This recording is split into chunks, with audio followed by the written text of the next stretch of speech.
Have you ever watched an animated movie and just felt this, like, strange sense of nostalgia for a place you've literally never been to? Oh, absolutely. Like, you find yourself wanting to step right through the screen into some mossy Japanese forest or, a storybook European town. It's a very specific feeling. It really is. Because, I mean, back in 2001, millions of people completely fell in love with that towering, lantern-lit bathhouse in Spirited Away. Right, of And course. today, literally millions of tourists flock to a very real mountain town in Taiwan because it looks exactly like that bathhouse. It's uncanny. You can walk those narrow alleys, eat at the food stalls, and you just feel this undeniable physical connection to the movie. But there is one major catch here. Which is, Hayao Miyazaki swears he has never actually been there. I love that fact. Right. So welcome to the deep dive.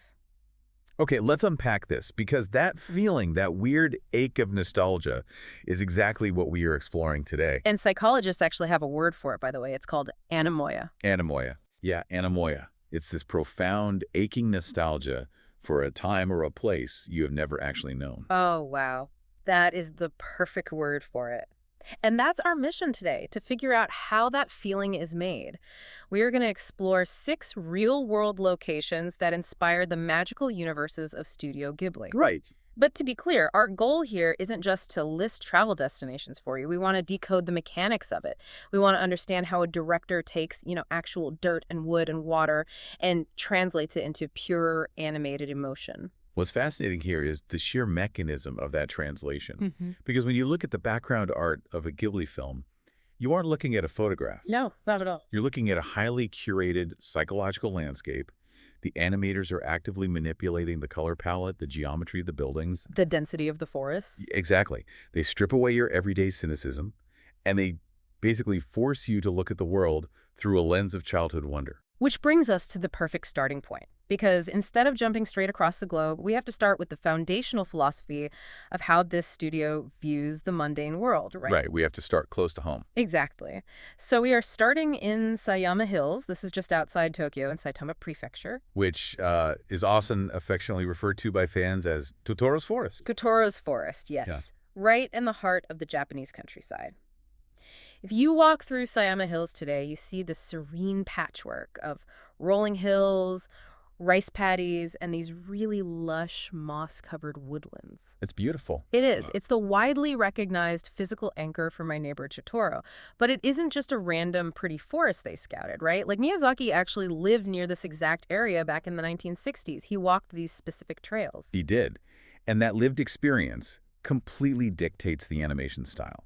Because if you think about it, in the 1960s and 70s, Japan was undergoing this rapid, aggressive urbanization. Right. Cities were booming. So when the animators sat down to paint the backgrounds for Totoro in the late 1980s, they weren't just, drawing trees. They were actively trying to capture a vanishing rural harmony. Wow. So it was almost like a preservation effort. Exactly. They used very specific soft watercolor techniques to blur the harsh edges of reality. They amplified the brightness of the greens. They exaggerated the softness of the moss. It functions almost like a hyper-realistic filter on your phone. Oh, that's a good way to put it. Yeah, but instead of boosting the saturation, it boosts the nostalgia. It takes a regular mossy rock and paints it the way you remember things from when you were like 7 years old. Everything is bigger, brighter, and inherently safe. Safe is the key word there. Yeah. And when you visit the 120-year-old Kurosuke's house in Sayama Hills today, it just hits you. You walk on the tatami mats, you slide the paper doors, and you realize the animators didn't invent the feeling of that house. No, they didn't. They just isolated its best qualities and committed them to celluloid. It's like stepping onto a live-action movie set. They even have playful recreations of the set sprites there. I love that. Yeah. It really is about emphasizing harmony. The humans in that landscape are living in total equilibrium with the agriculture and the woodland. Right. And we see that exact same philosophy applied when the studio shifts its gaze from the deep woods to the coastline, specifically the town of Tomonora. Oh, Tomonora. This is such a great pivot. So we're moving from the quiet countryside to this gentle, historic Edo period fishing port. It's situated right along the Seto Inland Sea down in Hiroshima. Right. You have these gentle waves, ancient stone breakwaters, and these beautiful rows of traditional wooden houses stacked right against the water's edge. And Miyazaki actually spent 2 months living in a cliffside house there in 2005. Which became the direct architectural and geographical blueprint for Ponyo. But Yes. look at how the animation treats the water in that film compared to the real Seto Inland Sea. Oh, it's so different. In Tomonora, the water is calm. Historically, it's a vital, predictable resource for an Edo period port. But in the animation, the water is drawn as heavy, gelatinous, Practically sentient. exactly, sentient water. The animators famously drew the sea with these thick, muscular waves that literally look like giant fish. Right. They took the physical layout of Tomonora, the way the town practically spills into the ocean, and they exaggerated that proximity until the boundary between land and sea completely dissolved. Yeah. So let me ask you this. Does the charm of these places come from the magic added to them in the films? Or is Miyazaki simply highlighting the magic that was already there? Well, I think it's a bit of both. But we really have to consider the thematic layers being stacked onto this real-world harbor. Ponyo is heavily structured around the European fairy tale of The Little Mermaid. Right, Hans Christian Andersen. Exactly. So you have Andersen's narrative architecture draped over the physical architecture of a calm Japanese fishing village. The genius isn't in hiding the real Tomonora. It's in utilizing its old stone breakwaters and those red-roofed cliffside houses to make a magical, world-ending flood feel incredibly grounded and intimate. Okay, so the progression here is really fascinating. We start with Sayama Hills and Tomonora, where the animation is used to highlight the magic of harmonious, human-inhabited spaces. Yeah, plays them nostalgia. Exactly. But Miyazaki's worldview isn't just about safe, little farmhouses and quiet harbors, is it? Oh, far from it. Not at all. Because when the narrative demands a fundamentally different relationship with the environment, the real-world scouting locations have to drastically shift. The vibe changes completely. It does. The animation techniques have to change to reflect a nature that is not harmonious with humanity, but is actually actively hostile and overwhelmingly ancient. Which takes us to Yakushima. We are leaving the bright, verdant grasslands behind, and we are heading to a densely forested island off the southern coast of mainland Japan. And let me tell you, it is wildly intimidating. It really is. This is the Shiratani Unsukyo Ravine. Miyazaki and his team spent hours trekking through there back in 1995 to prepare for Princess Mononoke. And the visual contrast is just staggering. I mean, Sayama Hills feels like a place you want to take a nap in. Yakushima feels like a place that will swallow you whole. Absolutely. To give you a sense of the scale we are dealing with here, deep within Yakushima's forest stands a cedar tree called Jomonsugi. Botanists estimate this single tree is anywhere from 2,000 to 7,000 years old. Just try to conceptualize that age for a second. It's impossible. I mean, think about the oldest tree in your neighborhood right now. Now multiply its age by 50 or 100.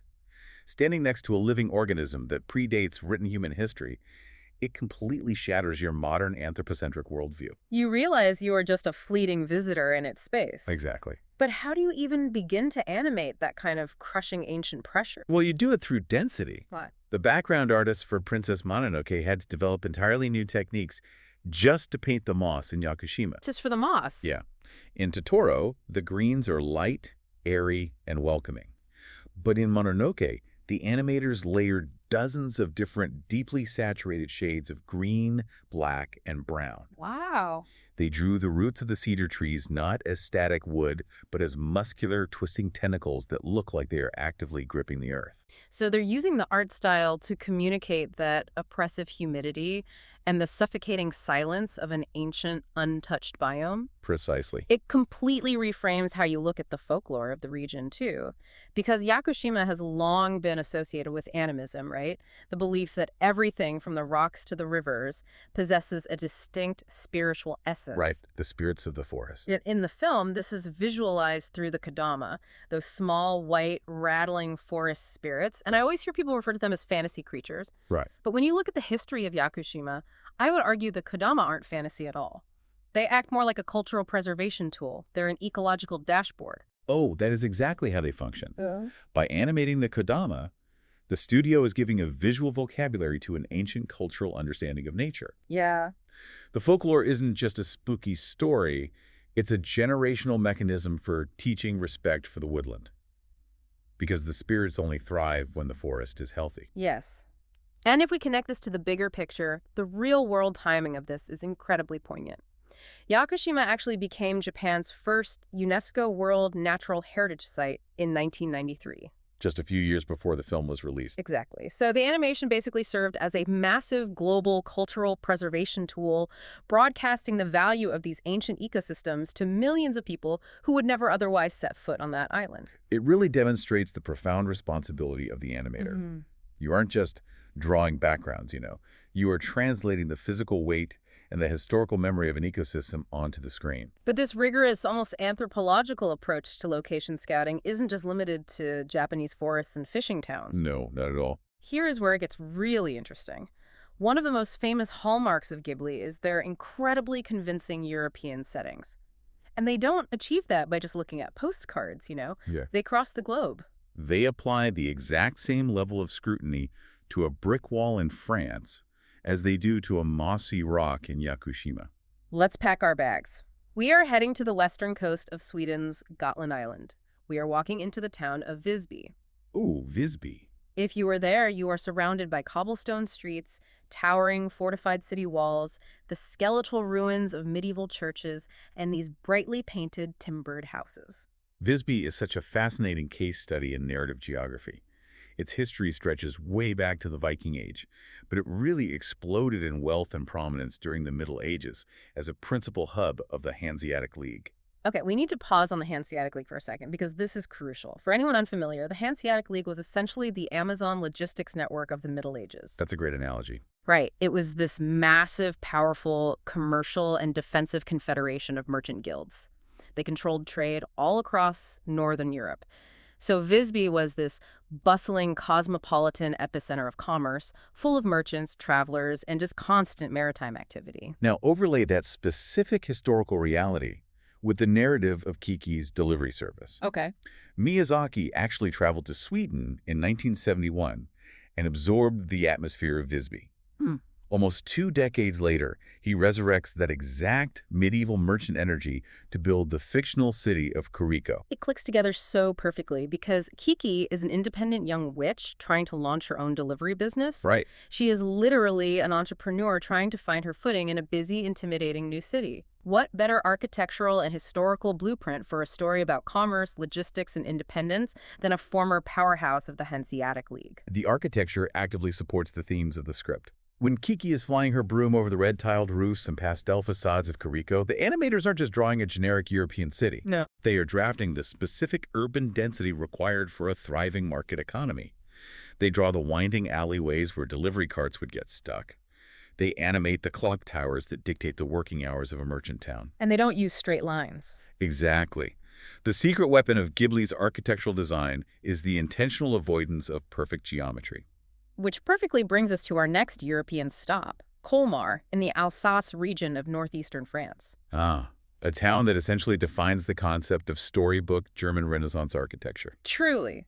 If you walk through Colmar's Little Venice district, you are navigating flower-lined canals and endless rows of brightly colored, half-timbered houses. This is the undisputed DNA for Sophie's hometown in Hal's Moving Castle. It is. But to your point about geometry, when you look at how those buildings are animated in the film, they aren't rigid. The wooden beams are slightly warped. The roofs sag just a tiny bit in the middle. They draw the buildings as if they are organic matter that has settled and aged over centuries, rather than, sterile boxes built yesterday. Right, they feel alive. They exaggerate the asymmetry of the timber frames in Colmar to make the town feel lived in and fundamentally human. And you can see this most clearly with the 16th century Feister House in Colmar. Have you seen pictures of this place? Oh, yes. The frescoes are incredible. Right. It's this famous building with highly ornate frescoes, an octagonal turret, and these wraparound wooden galleries. If you pause Howl's Moving Castle during the scenes in the town square, the Feister House is literally right there in the background. It is undeniably the same building. But, and this is key, it is rendered through that specific anemoic lens we talked about earlier. Yes. It's bathed in a warmer, more nostalgic light than exists in reality. The animators take the factual existence of the Feister House and tweak its proportions just enough so that it feels completely natural for a massive, clanking, mechanical, magical castle to be roaming the hills just outside of town. That's amazing. They harmonize the historical architecture with the fantastical elements until you literally can't tell where the textbook ends and the fairy tale begins. I love that. which perfectly sets up the final destination of our deep dive today. Where are we heading? Well, we've traced the very real, very documented connections between physical geography and animated worlds. We know Miyazaki lived in Sayama Hills. We know he scouted Visby and Colmar. We have the paper trail. Right. But what happens when the art becomes so culturally ubiquitous and the aesthetic so recognizable that the audience simply decides a location is the inspiration, entirely independent of the creator's actual process? Oh, this raises an important question about the life cycle of art. Because once a piece of media is released into the wild, it stops belonging solely to the director. The fans take over. The audience takes ownership, Oh. and they start projecting the emotional weight of that art back onto the physical world. Let's go to Jiufen, Taiwan. I mentioned this in the very beginning. Jiufen is a mountain village with a really complex history. It was a thriving gold mining town, operating under Japanese occupation until 1945. And because of that history, the architecture is this incredibly unique blend of Japanese and Taiwanese styles. Today, its old street is a labyrinth of steep stairs, hyper-narrow alleys, and thousands of glowing red lanterns. The visual and atmospheric parallels to the spirit realm in Spirited Away are practically aggressive. They really are. At the center of it all is the Amei Tea House. It's this towering, multi-story wooden structure draped in red lanterns, sitting right on the edge of a steep incline. Anyone who's seen the film looks at that building and instantly sees Yubaba's sprawling, magical bathhouse. With a one-to-one visual. Yeah. And the old street night market. It looks exactly like the abandoned resort town where the protagonist, Chihiro, finds her parents voraciously eating at the spirit food stalls. Tourists flock there, eating taro balls, pork dumplings, fried fish. Thankfully, without turning into pigs, though. Exactly, without turning into pigs. But visitors go to Jiufen, they walk those narrow alleys at dusk.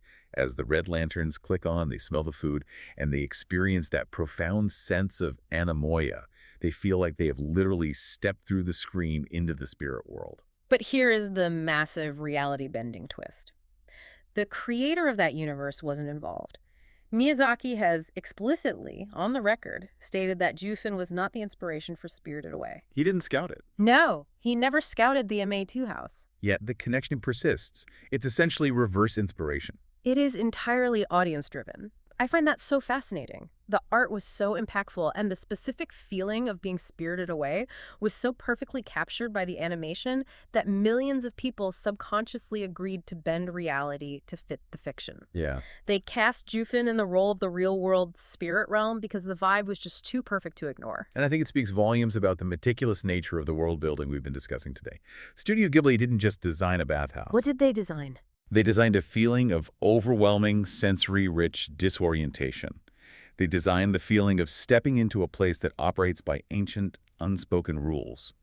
That feeling is so universally human that you don't need a map or a director's commentary to find it. Right. You can stumble into a lantern-lit alley in a Taiwanese mountain town and recognize it instantly. So what does this all mean?